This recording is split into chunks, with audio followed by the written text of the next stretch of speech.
Russians of the Caribbean today. I forgot my pirate coat. No Sorry. pirates for you. I guess pirates for me. I guess You I'll are have to. just a Russian. I'll have to walk the plank. Okay, Lame. you will. We are going to have little chats about songs on albums coming up. Mhm. So we've just got a track back today. Yes. We've heard our first mix. Oh my god. What's this song called? It is called The Phoenix.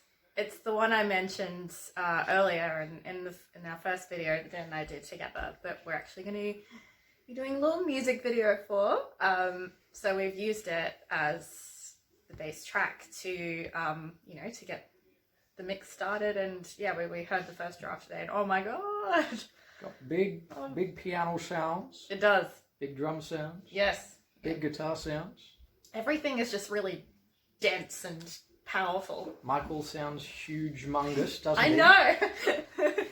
I was like, damn, where did that scream come from? It was amazing. Yeah. So. Yeah, we've got lots of orchestrations going on it to have fun with. Yes. Okay. So what's the meaning of Phoenix?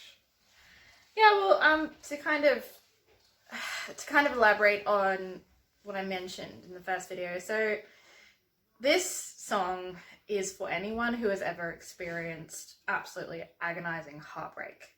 They've been completely, given their everything to someone that they loved, and it hasn't worked out. But in, That crushing feeling.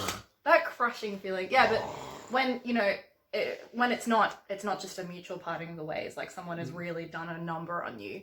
And I think that everyone, at least to some extent, has probably experienced that, even a little bit. Not perhaps as dramatic as it might sound in this song, but it's a song for everyone who has experienced heartbreak, but has been able to pick themselves up, dust themselves off, and just keep going and still believe that they'll find someone that they can love and who loves them in the future. So and it's when you also look back on that in hindsight and realize it wasn't probably a very healthy choice for you anyway, so you're better off. You are rising the phoenix, as you say, in the chorus. That is, yeah. It's pretty self-explanatory, ain't it? But it's meant to be. It's meant to be very, we didn't want this to be a very abstract, cryptic kind of song. We wanted to get straight. Well, I wanted to get straight to the point with the message, and it's that. It's not hard to penetrate into the meaning. Should it ever be? Ooh. Yeah. I don't know. You tell me. No, not for this one. So, yeah. So we're also a little bit excited because we've got an instrumental track. So only you and I really put anything in on it. Yes. So it's had the least iteration to it. But it's very spooky, isn't it? It is very spooky. It really sets an intense, ominous atmosphere. It's almost a funeral dirge as it opens up. Actually, that's fair because we've added bells and everything, like church bells. Gong, gong, gong. Gong. Well, my thinking was for this album we decided to really go heavy with orchestrations. I thought, why not take symphonic metal to the next level and have the instrumental opener just to really set the scene for the album and give it a really kind of awesome theatrical start. And that funeral dirge elements kind of brings a little bit back to where you start off with this album, isn't it? Yes. The Phoenix it's died. It's not come up yet. It's still yet to rise. We've got to have its funeral first. Mourn a little bit. Be in our sad place. We explore lots of emotions. Was that really where you were coming from as you structured this album? Yeah, definitely. Well, because of obviously with the album just, you know, following the theme of transformation. At least I wasn't shy about how I wanted it to be very much a journey from a dark place. Like, I wanted to be very honest about that, you know, starting somewhere you really don't want to be, but then starting to come out of that. And then we don't really get a finisher to Behind the Veil, as it's called, our intro. Because what happens? We run straight into our Garden of Unearthly Delights. He says in a very sus tone of voice. Well, what's the Garden of Unearthly Delights about then? I had really had fun writing this one. It's actually about, I mean, it could actually be read quite a few different ways. One reading of it could be that it's about wanting to escape into a dream world where you feel like you can be free. You can just be free to be yourself completely, free of judgment of societal expectations. And you can just run away to a place where, you know, you can finally like live true to your values and feel more authentic. But also I wanted to like another reading of that because it's an interesting kind of, where is the fine line there between completely like being authentic but then crossing into blatant hedonism and actually getting a bit of a god complex about it. So like the idea of like, don't go getting a god complex. Don't get a god complex. Yeah, those are reserved for me and me alone, because I've earned them. Such a drummer thing to say. I am the bedrock of this band. You gonna tell me I'm not? Do you really want to find out what happens if you tell me I'm not? You won't make me a beautiful pirate jacket? No. Oh. No pirate jackets for you. Alright, well, I'll just hold off on that then. Yeah. But it's actually, I was really interested in the idea of people who like kind of like psychopaths actually, who think that they can operate to their own moral code, that they can transcend conventional morality and pretty much get it, like have license to get away with anything. So it touches on those themes as well, you know, thinking, where is the line? Like how far would you go?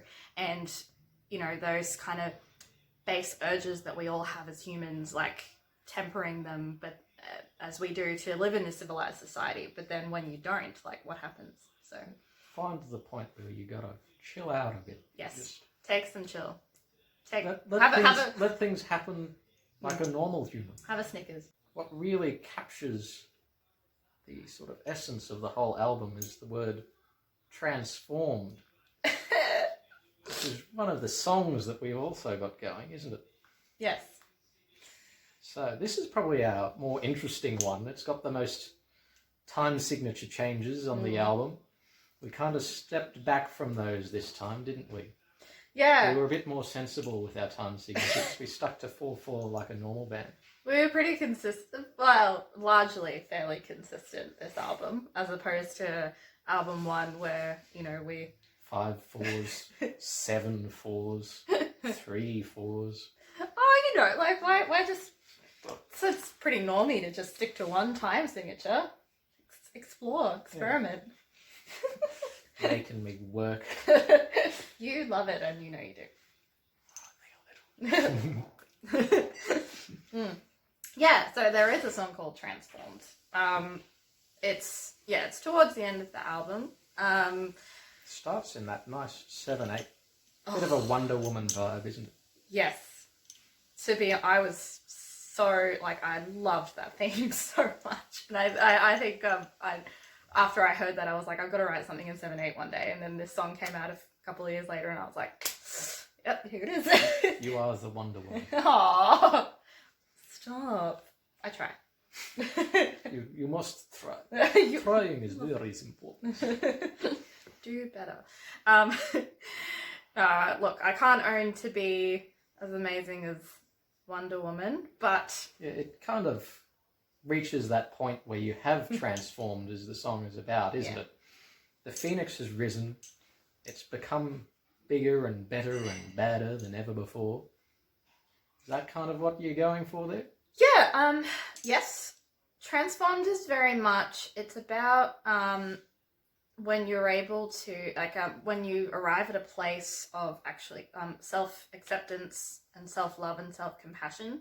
So it's not necessarily like that you go from feeling terrible about yourself and your life's a mess to, everything's fine now. It's actually about understanding the nuances. So understanding that you are, like, no one's perfect. You're a flawed human being, but you're special and unique because of those imperfections. It's not about being good all the time. It's about you've gone from helplessness to empowered. Yeah. There we go. You're able to be a lot more honest and authentic with yourself. And there's a few references to kind of talking to your inner child as well, giving yourself a bit of comfort that you didn't have when you were beating yourself up so much and you hadn't learnt about yourself. But yeah, so it's a lot about talking to yourself in a much more compassionate kind of way. So About growing up and it is about growing up. Actually, yeah, you're right. Being more functional than we are. Not just being a total hot mess. Only some of the time. Yeah, well, I'm hot and you're the mess, so we've achieved something here. We're a good team. Oh, that's great. Or is it the other way around? Why not both? We've both got a healthy balance of both. Hotness and messiness. It's no mess here. Okay. Just let you think that. I think that's all we've got time for this evening. Yeah. You'll have to stay tuned for more little tidbits and behind the scenes goss. Yeah. We'll have to get everyone in together sometime. Yes. So we can talk about the other songs. Mm-hmm. Especially some of the big ones. Okay. So we'll say adieu. Auf Wiedersehen.